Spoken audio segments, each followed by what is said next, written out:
કચ્છ જિલ્લા પંચાયત દ્વારા પ્રજાકીય કામોમાં નિષ્ફળતા અને સરેઆમ બેદરકારીના મુદ્દે ગુજરાત પ્રદેશ કોંગ્રેસના મહામંત્રી વી.કે. હુંબલ દ્વારા ભુજ ખાતે પત્રકાર પરિષદનું આયોજન કરવામાં આવ્યું હતું।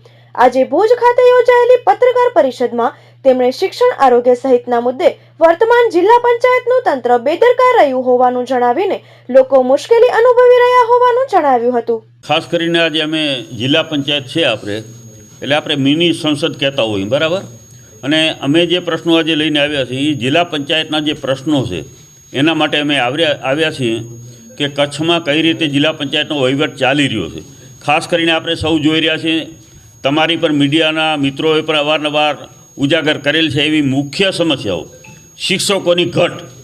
તો શિક્ષકોની ઘટ અત્યારે કચ્છ જિલ્લામાં અમે અત્યારે 3000 જેટલા અંદાજિત શિક્ષકોની ઘટ છે, જેની સામે હજી 1500થી 1600 જેટલા શિક્ષકો છૂટા થવાની તૈયારીમાં જિલ્લા ફેરબદલીમાં।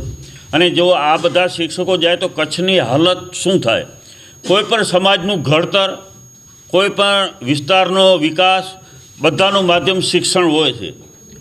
એમના કુટુંબની વિકાસ પણ શિક્ષણ થકી જ્યારે થતો હોય ત્યારે શિક્ષણનો જ પાયો નબળો રહી જાય। અને એના માટે થઈને મારે ખાસ કરીને આપના માધ્યમથી કહેવા માગું કે કચ્છ જિલ્લામાં 6 ધારાસભ્યો ભારતીય જનતા પાર્ટીના, ભાજપના, સાંસદશ્રી પણ એમના, જિલ્લા પંચાયત પ્રમુખ પણ ભાજપના। ત્યારે આવી હાલત આપણા જિલ્લાની શા માટે? વારંવાર એમને ફોટો સેશન ઘણી વખત મુખ્યમંત્રી પાસે જઈ ધારાસભ્યો સાથે જાય કે અમે કચ્છના પ્રશ્નોની રજૂઆતો કરી, શિક્ષકોની જગ્યાઓ ખાલી છે એ ભરાઈ જાય એના માટે રજૂઆતો કરી। કેટલો ટાઈમ થયો? જે પણ ધારાસભ્ય ચૂંટાઈને આવે 5 વર્ષ રહે એટલે આ રજૂઆતો એનો કોમન આ જવાબ છે। પરિણામ શું?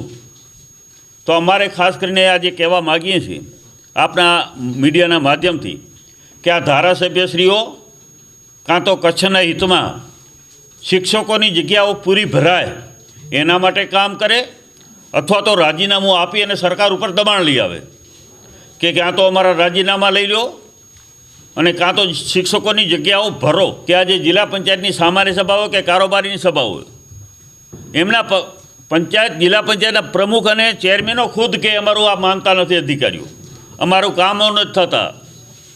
આ ફરિયાદ વિરોધ પક્ષની હોય તો આપણે સ્વાભાવિક કદાચ સાંભળીએ, પણ જ્યારે સત્તા પક્ષના અને જિલ્લા પંચાયતના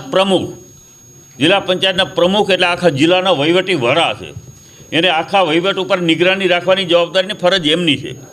એમને આ લોકો મૂર્ખ બનાવતા હોય અધિકારીઓ, જ્યારે બદલી થઈ જાય તલાટીઓની, બીજેથી પેપરમાં આવે ત્યારે એને જાણ થાય કે આટલા તલાટીઓ બદલ્યા। શિક્ષણ સમિતિના ચેરમેન એમ કે અમારા જિલ્લામાંથી કેટલા શિક્ષકો ગયા અમને જાણકારી જ નથી। તો આ વહીવટ કઈ રીતનો ચાલે છે કે તમે કોઈ પરામર્શ નહીં, કોઈ ચૂંટાયેલા પદાધિકારીઓ સાથે, કોઈ શિક્ષણ સમિતિના ચેરમેનો સાથે પરામર્શ નહીં, તમારી રીતે નિર્ણય લેવાના છે કે જિલ્લા પંચાયતના કયા પ્રશ્નો છે અને કેવા પ્રશ્નો છે કે જે લોકો સુધી પહોંચતા નહીં, લોકોના કામો થતા નથી। તો અમે ખાસ કરીને એક મુખ્ય મુદ્દો અમારો શિક્ષણનો છે, આરોગ્યનો છે, રસ્તાઓનો છે, સારું બધી સુવિધાઓ મળે અને જિલ્લા પંચાયતના માધ્યમથી જ આ બધા કામો થતા હોય। જે ઠરાવો થાય છે એની અમલીકરણ પણ સમયસર નથી થતું, એને જે કામો વિકાસના થવા જોઈએ એ ઘણા કામો તો 1-2 વર્ષ સુધી એની TS નથી મળતી, વહીવટી મંજૂરીઓ નથી મળતી, જેને કારણે ઘણા સભ્યોના કામો તો 2 વર્ષથી થઈ પણ નથી શક્યા। તો આ બધું શા માટે? તો જિલ્લા પંચાયતે પર ખરેખર પ્રમુખ અને એના સમિતિનું ચેરમેન હોય એને ફોલોઅપ લેવું જોઈએ કે ભાઈ કામો મંજૂર કર્યા છે એ કેમ નથી થતા, કેમ TS ટાઈમસર નથી થતી। આ બધી બાબતો જોવાની જવાબદારીની ફરજ છે ચૂંટાયેલા પદાધિકારીઓને। આખું નિયંત્રણ આપણો જિલ્લો ઠેઠ લખપતથી કરી અને રાપર સુધી છે, તો આ બધા ઉપર નિયંત્રણ રાખવાની જવાબદારી કોની છે? જિલ્લા પંચાયતના પ્રમુખની। શિક્ષકો ટાઈમસર સ્કૂલમાં આવે છે કે કેમ? તલાટીઓ સમયસર તમારી કચેરીઓમાં જાય છે કે કેમ? લોકોના કોઈ પ્રશ્નો, લોકોના કોઈ સમસ્યાઓ, ખરેખર આ બધું જાણવાની જવાબદારી ફરજને ચૂંટાયેલા હોદ્દેદારોની છે। પરંતુ આપણે સૌ જોઈ રહ્યા છીએ અત્યારે આ સમયમાં અત્યારે જિલ્લા પંચાયતનો વહીવટથી તદ્દન ફેલ ગયો છે, નિષ્ફળ ગયો છે।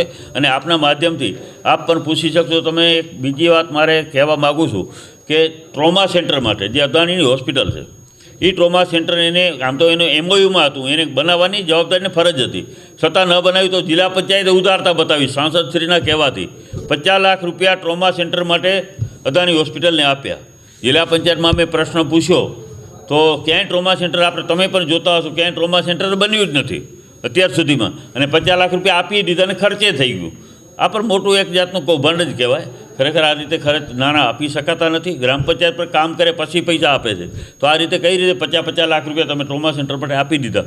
આવા ઘણા બધા પ્રશ્નો છે, અને આ પ્રશ્નો લોકો સુધી પહોંચે એના માટે આજે અમે પ્રેસ રાખી છે.